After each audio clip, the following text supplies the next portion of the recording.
બોલીએ કૃષ્ણ કનૈયા લાલ કી જય. આજના શુભ દિને તમામ શ્રોતાજનોને મારા હૃદયભાવપૂર્વક જય શ્રી કૃષ્ણ. ગુરુ એ કેવા હોવા જોઈએ? ગુરુ જ્ઞાની અને સમર્થ હોવા જોઈએ. ગુરુની અંદર એ ગુરુપણું હોવું જોઈએ. ઘણા બધા સરોવર હોય, પણ એ બધા સરોવરની અંદર એ કમળ હોતા નથી. ઘણા બધા સંતો હોય, પરંતુ એ બધા જ સંતોની અંદર એ સંતપણું હોતું નથી.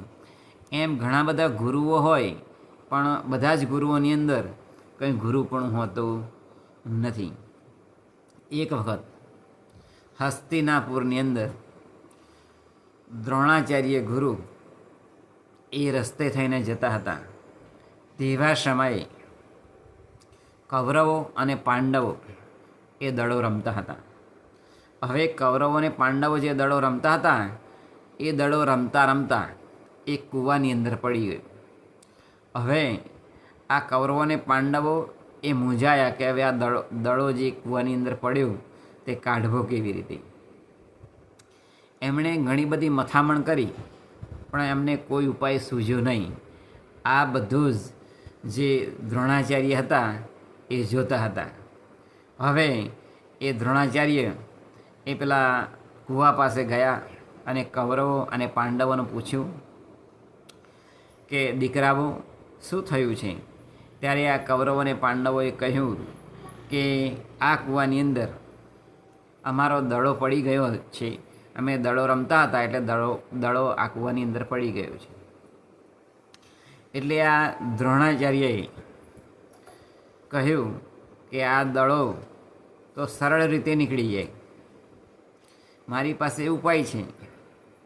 ત્યારે પછી કૌરવ અને પાંડવોએ કહ્યું કે કેવી રીતે અંદરથી નીકળી શકે, આપ અમને કાઢી આપો.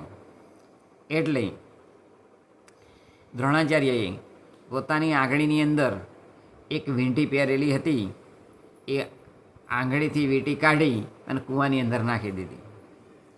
હવે આ જે દ્રોણાચાર્ય હતા એ શસ્ત્ર વિદ્યાની અંદર પારંગત હતા. એટલે એમણે એક તીર લીધું અને એક તીર કૂવાની અંદર નાખ્યું, માર્યું કૂવાની અંદર. એટલે સીધો જે પેલો દડો હતો ને ત્યાં ખૂપી ગયું. પછી બીજું તીર માર્યું એટલે એ તીર ઉપર ખૂપી ગયું. આમ કરતાં કરતાં આખા તીરની લાઈન છે કૂવા ઉપર સુધી કરી અને પછી એ તીર ખેંચી લીધું એટલે પેલો દડો બહાર નીકળી ગયો. એટલે આ કૌરવ અને પાંડવો ખુશ થઈ ગયા. પછી કહ્યું કે વીંટી કાઢો. એટલે જે દ્રોણાચાર્યએ જે વીંટી નાખી હતી તેમની આંગળી ઉપર જે પહેરેલી હતી એ વીંટી પણ એમણે મંત્ર બોલી અને તીર નાખ્યું તો વીંટીની અંદર એ જે વીંટી હતી ત્યાં આ તીર ભરાઈ ગયું. પછી બીજું તીર નાખ્યું તો એના ઉપર ભરાઈ ગયું. આમ કરતાં કરતાં તીર પણ ઉપર આવ્યું અને પછી એમણે તીર બધા આમ ખેંચી લીધા એટલે વીંટી પણ બહાર નીકળી ગઈ. એટલે કૌરવ અને પાંડવો ખુશ થઈ ગયા.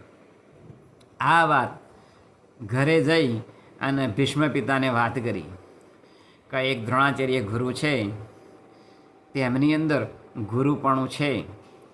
એટલે પછી આ ભીષ્મ પિતાએ વિચાર કર્યો કે આ કૌરવ અને પાંડવો જો ભણાવી શકે તેવા જે ગુરુ છે કે અસ્ત્ર શસ્ત્રની અંદર વિદ્યાની અંદર અસ્ત્ર શસ્ત્ર વિદ્યાની અંદર પારંગત છે, એ આ દ્રોણાચાર્ય ગુરુ છે. એટલે એમને ગુરુ તરીકેની સ્થાપના કરી, અધ્યક્ષ તરીકેની સ્થાપના કરી અને પછી એમણે આ જે કૌરવો હતા એમણે ભણાયા હતા. માટે આમ ગુરુની અંદર જો ગુરુપણું હોય તો ખરેખર એ બાળકોને સારામાં સારું શીખવી શકે. માટે આપણે ભગવાનની અંદર ભક્તિ કરવા માટે પણ એવા સમર્થ અને વિદ્વાન અને પારંગત જે ગુરુપણું હોય તે જ આપણને ભગવાનના દર્શન કરાવી શકે. એ જ આજના શુભ દિને પ્રાર્થના. બોલીએ કૃષ્ણ કનૈયા લાલ કી જય.